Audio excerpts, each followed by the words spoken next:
We have a feature called App Clone that allows us to use two versions of the same app. We just need to enable this toggle and go to the home screen and enter the edit mode. You will be able to see the plus button for the apps that support this feature. As of now, only WhatsApp and WeChat are compatible. Soon we might be able to see other apps too. Next, we have an app lock built into the phone itself.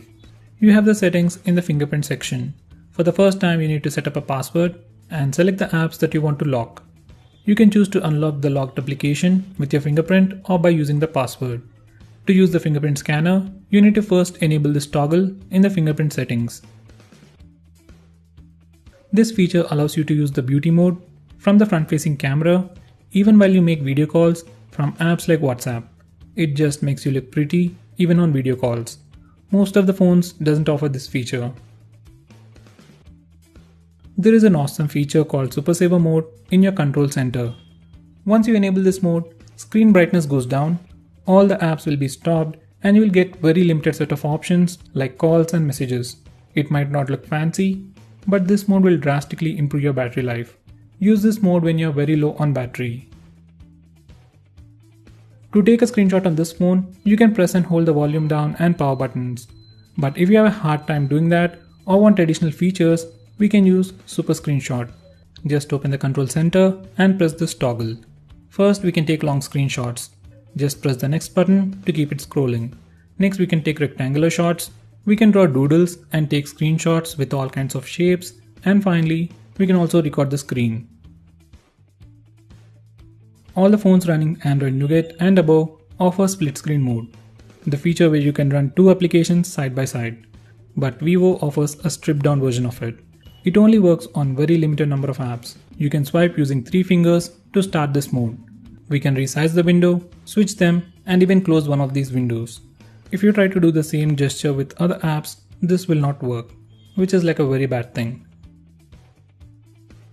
Unlike previous Vivo phones, this phone has on-screen buttons, and from here, you can change the button position. And if you want, you can try something new. You can go with the sliding gestures. You can slide from the right for back, slide from the center for home, and slide from the left for recent apps button. You can swipe from the corners to bring out the control center. By the way, you need to swipe where the virtual buttons were previously visible. The default video player on Vivo allows you to play videos in a floating window. Just play a video and press this button at the bottom to start playing the video in a floating window. We can move it around, play or pause it, and do some other stuff. By the way, we can swipe up or down on the right side to change the volume, and swipe on the left side to change the brightness, and swipe left or right to change the playback position. In settings, we have the option for Smart Click. It's a quick shortcut that allows you to perform some actions when we press and hold the volume down button on lock screen. I prefer to use the flash. When the phone is locked, press and hold the volume down button to toggle flash. By the way, it doesn't work if you are playing music. We can also do other stuff like recording audio, opening the camera app, and do other stuff. This feature is also called night mode or reading mode in other phones. You can turn it on by using this toggle or based on a specific time, which is a very cool thing. This mode protects your eyes at night by filtering blue light. One of the USPs of this phone is hi-fi audio, and it does deliver to some extent. If you want to get better audio experience, in the sound settings, enable hi-fi audio for your default music player. For the best experience, you should have high quality audio and good headset too. If this phone is too big for your hand, you can enable one-handed mode from the settings to shrink the screen size. You can use a quick gesture to enter this mode and do the same thing once again to come out of it. We can also enable one-handed mode for the keypad and pattern lock. Once you do that, this is how they look. As you can see, there are a lot of gestures from unlocking the phone to opening multiple applications with different gestures. And the one I prefer the most to use is slide down to open the camera app.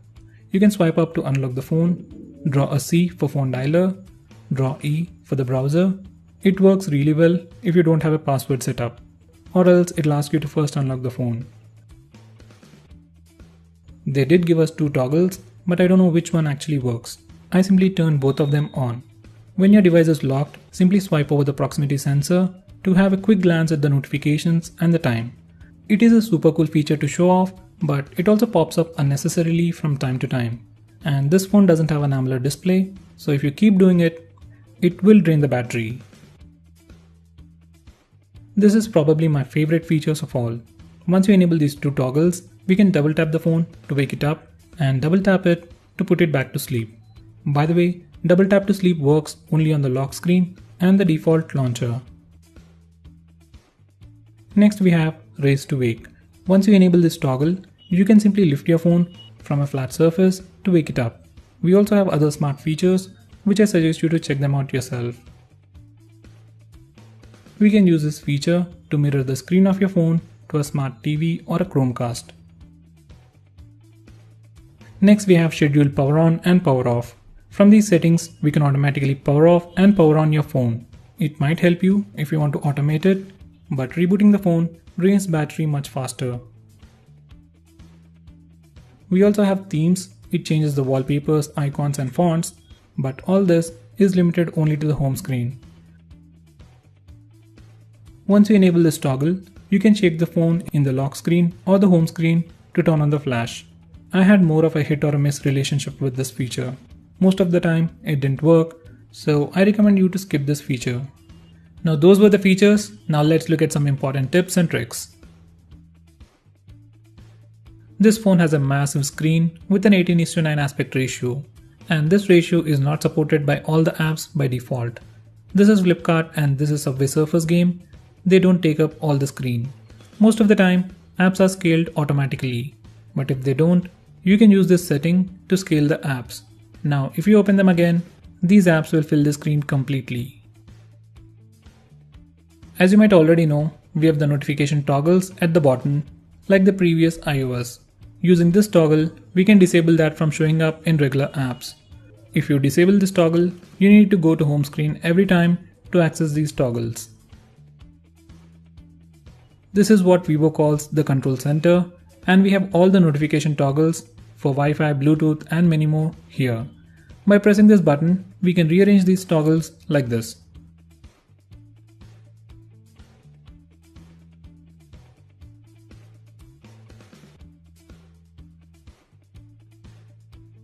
Just in case you didn't know or you never tried, from Nougat, you can directly write replies to messages on WhatsApp or Facebook from the notification bar like this.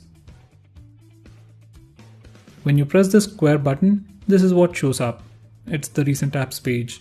It basically lists all the apps that are running in the background or the apps that you previously opened. Most of the time, this phone kills the apps to save some battery life. So if you have any important app that you don't want to get killed or stopped, you can lock it and unlock it like this. You can do it for all the apps that you use frequently to make your phone look faster. There is a view called Heads Up Notification. If you choose that, every time you get a notification, you get a card-like preview at the top of the screen. If you like it and want to go with it, you can keep the Heads Up notification enabled. If you find it annoying, select No Preview, and once you do that, every time you get a notification, you will see the notification icon on the status bar. By default, this phone is configured to kill all the apps running in the background when you lock the phone or even after some time. So if you don't want specific apps to be killed, you can whitelist them from these settings. Did you ever wonder how to change the default launcher or the default browser on Vivo phone? This is how you do it. It's a very important thing. This is something everyone needs to know. Like any other complete Android phone, Vivo V7 Plus also comes with an LED notification light, and the choice to use it or not is left up to you. If you want to use the LED notification light, then enable this pulse light toggle. It's hard to see, but this phone has a LED light on the top. Show battery and network usage. If you want to show the battery percentage and network usage on the status bar, enable these toggles. And this is how it looks. If you want to change the display screen on time, you need to change this auto lock time. For some reason, Vivo chose to put it here instead of the display settings like everyone else.